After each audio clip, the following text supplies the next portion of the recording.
नमस्कार दोस्तों। श्राद्ध के दिन चल रहे हैं और इन्हें हम बहुत पवित्र दिन मानते हैं। मेरा ये कहना है कि अगर वैसे इनको लोग कड़वे दिन भी कहते हैं, पर शास्त्रों पंडितों की माने तो इन दिनों हमारे प्रियजन हमारे घर आते हैं, भोजन ग्रहण करते हैं, पानी पीते हैं, खाना खाते हैं। श्राद्ध के आने से पहले इतनी चर्चा होती है कि मेरे सारे प्रियजन मेरे सपनों में आना शुरू कर देते हैं। पर मुझे लगता है मैं इन्हें मीठे दिन कहूँ अगर वो हमारे घर रुच आते हैं। मैंने अचानक से देखा कि मुझे सपने में अपने माँ बाप दिखाई देने लग गए। तुरंत पंडित को फोन घुमाते हुए कहा, पंडित जी, हमने तो आपके कहे अनुसार सारा विधिवत कर्म कांड किया और अब जाने क्यों सपने में आ रहे हैं। क्या बात है, उनकी आत्मा भटक रही है क्या? हम ये भूल जाते हैं कि अब जैसे ही कड़वे दिन शुरू होते हैं हम अपने दोस्तों रिश्तेदारों सबसे उन लोगों की बातें करने लग जाते हैं। तो जाहिर सी बात है, जब हमारे ख्याल में वो है अब चेतन में भी आ जाते हैं। तो आप उनकी याद में कुत्ते, पक्षी, गाय, पंडे, भिखारियों को क्या दें सोचते रहते हैं। सारी व्यस्तता को ताक पे रखकर पहले उठते ही पितरों की पूजा करते हैं।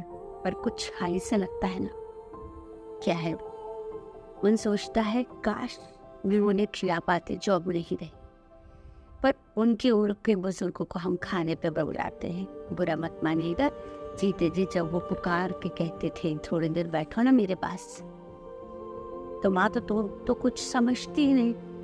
आज जरूरी कॉन्फ्रेंस है, शाम को आकर बैठता हूँ। और वो शाम फिर कभी नहीं आई। आपने उनके लिए 13 दिन का वक्त निकाला। उनके गुजरने के बाद दुनिया भर के लोगों को पेट भर खिलाया, उनके मुंह में निवाला डाला। उनके मुंह में निवाला डाला था क्या? अपने परिवार को लेकर घूमने चले गए। उन्होंने कहा, बेटा मेरा शिरडी जाने का मन अब इस उम्र में। जी हाँ, इसी उम्र में तो ज्यादा मन करता है।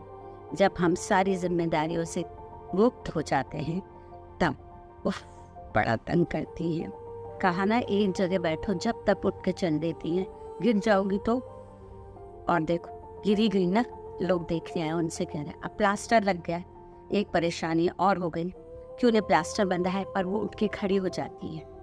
क्योंकि आपको वो दृश्य जरा भी याद नहीं जब घर संभालते हुए वो बड़ी गिद्ध दृष्टि आप पर रखती थी कि आपने अभी नया नया चलना सीखा है तो कहीं आप गिर न जाए।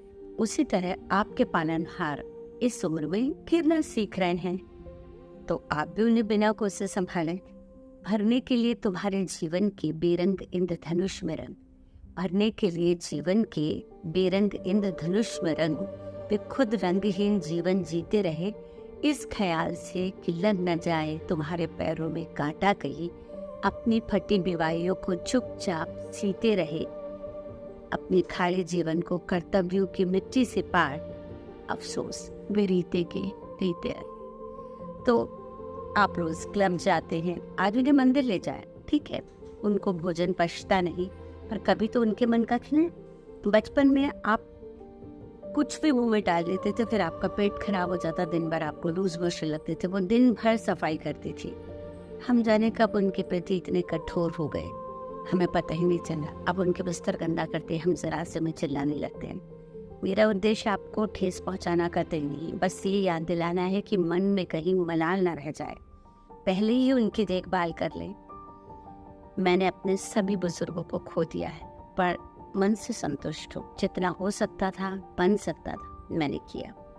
पछतावे का श्राद्ध मैं नहीं करती, बल्कि उनकी मुक्ति का आनंद उत्सव मनाती हूँ। चाहती हूँ मेरे बच्चे भी इस आनंद को समझे, मन में रिग्रेट न करे कि हमने माँ को वक्त न दिया। एक गुजारिश लिखी है मैंने, तो मन है कि आप भी पढ़ें, उसे सुने। तो गुजारिश यूँ है कि जाओगे जब मेरे अस्थि विसर्जन के लिए, राग के साथ मेरे प्रति सारी कड़वाहट बहा देना। हो सकता है मेरी कुछ गलतियाँ चुभी हो तुम्हें, नादान समझ के उन्हें भुला देना। जब रखोगे लकड़ियाँ मेरी निष्प्राण देह पे, आंसुओं के चंदन का लेप लगा देना। अग्नि देते समय देह को सिहरना मत, आंख बंद कर गुजरा वक्त चुरा लेना। मन ही मन खुद को समझाते हुए बाहर से खुद को मजबूत बना लेना। जानते हो पसंद है मुझे रजनीगंधा की खुशबू, जानते हो मुझे पसंद है रजनीगंधा की खुशबू, देह पर मेरी सारी फूल बिखरा देना। लौट के आओ शमशान से, तस्वीर पर माला मत चढ़ाना, 2 बूंद आंसू से आचमन कर देना। भरे पेट वालों को मत देना मेरे नाम से अन्न, भूखों की भूख प्यासों की प्यास मिटा देना। सब एकत्र हो प्रेम हंसी खुशी से विदा देना। आंसू जी भर के बहाना, बाद में जरा मुस्कुरा देना। ये ना सोचना कि चली गई तुम्हें छोड़ के, ये ना सोचना कि चली गई तुम्हें छोड़ के। टेबल पर एक खाने की प्लेट मेरे लिए भी लगा लेना। गर्मियों में लाना आम, बारिश में गर्मियों में लाना आम, बारिश में जामुन, यूं जीवन में स्वाद बनाए रखना। अकेले मत खाना ठंडा खाना कभी, कुछ दोस्तों को घर बुला लेना। यही होगी सच्ची श्रद्धांजलि मेरे प्रति कि किसी अकेले उदास बुजुर्ग को अपना दोस्त बना लेना। शुक्रिया दोस्तों।